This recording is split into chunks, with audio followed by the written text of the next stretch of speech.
Jūs varat, piemēram, Google ierakstīt Nītis dati vai diezgan dīvainus vārdus estate didn't work. Un tad jūs nonāksiet mājaslapā, kura jau samērā sen piedāvā, kas tur ir salikts kopā. Tur ir salikts šie te darījumu dati ar kadastra karti.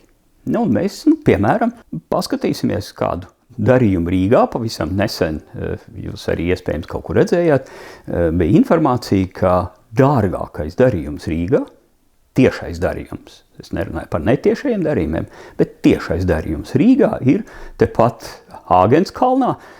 Man kā Āgenskalnietim par to ir liels prieks, ka ir pārdota Mindeļa villa, saucamajā Kobzas dārzā, vai kādreiz to sauc Meteora parkā.